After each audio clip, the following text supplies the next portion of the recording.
Hello and welcome. You're listening to the Healthy Moving Podcast, the show that empowers you to exercise less, but move more so you will feel better. I am your healthy moving enthusiast, Jen Hoffman from healthymoving.com. Today's show is all about neck and shoulder tension. I think everyone complains about a literal pain in the neck at some point. And today we're going to talk about how to ease them. But before we start, I want to invite you to check out my free No Time Exercise Solution class. Whether you spend your days in the office, at home with your kids, or somewhere in between, chances are you struggle to make time for exercise and self-care.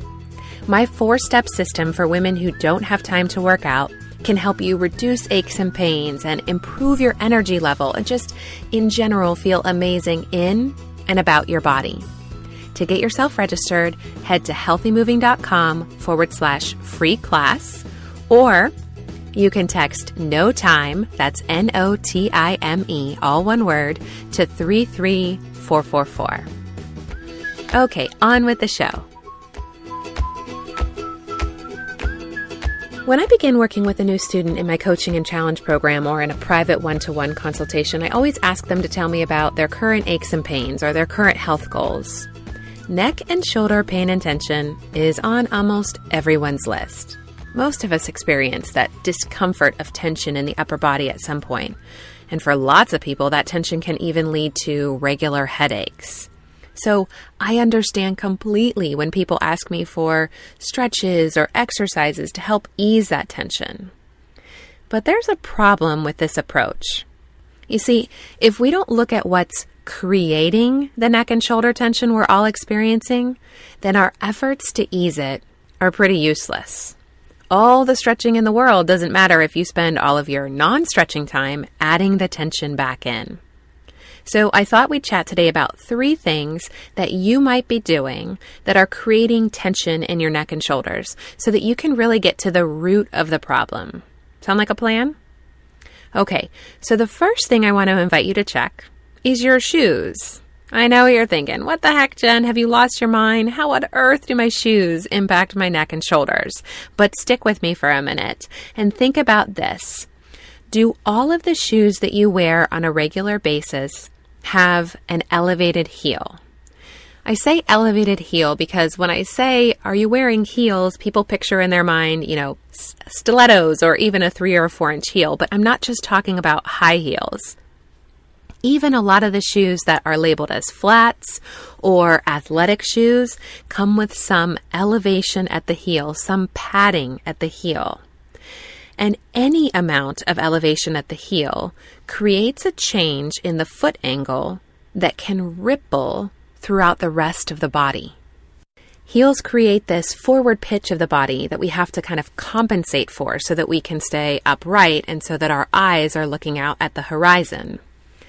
The ankles, the knees, the pelvis, and the spine, including the cervical spine, the neck, can all be part of that compensation, can all be thrown off to adjust for that heel that's at our shoe. If all of your shoes have an elevated heel, then it might be a good idea to begin a slow transition to what we call zero drop shoes, or shoes with no elevation at the heel. You want to make that transition slowly, decreasing the height of your heels over the course of several months, especially if you've been wearing an inch or even a couple of inches of heel. You need to slowly reduce that. And as you're slowly changing your shoes, you also want to do lots of calf and hamstring stretching and work on your foot mobility to really gradually help your body adjust to the transition. If you've been walking around with a heel and you all of a sudden transition to zero drop shoes, you're going to have some negative effects there too. So definitely take that change slowly over time. Your neck will be grateful, but the entire body is going to be better for that change. So it's worth the process. Okay, so the second thing that might be adding tension to your neck and shoulders is the position, or more specifically, the rotation of your arms. So try this little assessment for me. If you're sitting down, then stand up and kind of march in place. Shake your arms and your legs a little bit, kind of let your body get loose and comfortable, and then let your arms come to a rest. Where are they? Are your arms next to your sides? Where's your elbow pit, that crease on the inside of your elbow? Where is that pointing? And what about the palms of your hands? What are they facing? If you're like most people who spend time on computers and phones and in cars, then your arms might be slightly in front of the body. Your elbow pits are probably turned in toward the body. And your palms, they're probably facing the wall behind you, or maybe they're resting on your thighs facing the legs. This arm position is called internal rotation. Many of us get up from the computer or we put our phones down, but our arms stay in the position they're in when we're using those things. Not great for the arms, shoulders, or neck. We want to bring the arms back to neutral. So here's what you can do. Several times throughout the day, and I love this as a release when you get up from the computer or when you put your phone down, try this little exercise. Take your arms to the side of the body and start at the upper arm and really bring the upper arm, squeeze it in toward the body. Take a look at that elbow pit, that elbow crease, and externally rotate your arm so that the elbow crease is facing the wall that you're facing. So the elbow crease turns out to face forward. And then your lower arm, so you're squeezing your upper arm and your elbows beside you. Then your lower arm also and your hands also come to the side body. Can you rotate the palm so that the palms of your hand face in toward your legs?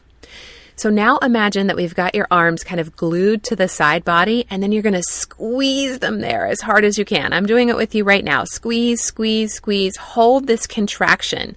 Elbow pits are pointing forward. Palms are facing in toward the thighs. Squeeze, squeeze, squeeze, then exhale and release.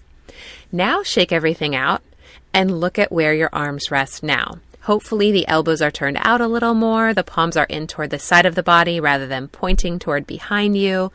Over time, slowly doing that exercise where you manually bring them to neutral, elbow pits forward, palms facing your sides, and then squeeze, bring like an actual contraction and hold it there. It helps you to undo that position that the arms get stuck in when you're sitting at the computer. So add that one a couple times throughout the day. See if you can get your arms out of constantly being in internal rotation. All right, the final thing you might be doing to add tension to your neck and shoulders, breathing. Don't worry, I'm not going to tell you that you have to stop breathing. I do want to help you pay attention to how you're breathing. That's what we call your breath mechanics. Here's another little assessment for you to try. Take a deep breath and watch which part of your body moves. Did your shoulders go up toward your ears? That habit can create lots of issues in the neck and shoulders. Drawing in a deep breath and letting your shoulders kind of rise over time, each time you're breathing, adds tons of tension up into the shoulders and the neck. Instead, we want to be breathing using our ribs instead of our shoulders. So try this. Take your hands to your sides, the sides of your rib cage, with the fingers toward the front of the rib cage and the thumbs toward the back. And then I want you to take a deep breath in. See if you can keep your shoulders relaxed down away from the ears, but can you feel your ribs, the front, the sides, and the back, expand into your hands? Inhale deeply. And then as you exhale, the rib cage contracts. This kind of 360 expansion of the ribs in the front, on the sides, and the back. That's how we want to be increasing the volume in our lungs, drawing the air in. So see if you can, a couple times throughout the day, check in with your breath and make sure that your shoulders are relaxed and that you're using your intercostal muscles, those little muscles between all of your ribs, to kind of expand the rib cage with each inhale and contract it with each exhale. Okay, so those are your 3 things. Check out your shoes. Slowly make a transition to zero drop shoes. Pay attention to the rotation of your arms and try that kind of arm strengthener where you're squeezing the arms at the side body a couple times throughout the day. And then begin to pay attention to your breath mechanics. Now, I know all of that stuff is going to help get to the kind of root cause, but you probably want some good stretches to have in your arsenal. Guess what? I'm teaching an entire hour-long free movement class all about easing neck and shoulder tension. But it's only for people who are subscribed to my newsletter. The class is going to be on July 23rd. Depending on what year you're listening to this episode, it's July 23rd, 2016. If you are already one of my email subscribers, then text Healthy Moving, all one word, Healthy Moving, to 33444 so that you can be sure to get the registration link for that class. Again, it's on July 23rd, 2016, and I will be sending out the registration link for that to everyone who's on my email list. All right, guys, thank you so much for joining me. I'll have some links, pictures, and descriptions for all of the exercises I talked about in today's episode over in the show notes for episode 40 at healthymovingpodcast.com. And you know what else is there? A sharing link. If you know someone who has some neck and shoulder tension, and that's pretty much everyone you know, I'm betting, send them the link. We'll both be grateful. If you like what you hear, I'd also appreciate you heading to healthymoving.com/iTunes and follow the steps there to subscribe, rate, and review the show. I so appreciate your feedback, and it helps others who are looking through iTunes trying to find a good podcast. Thank you so much for doing that and for listening. Until next time, friends, keep moving.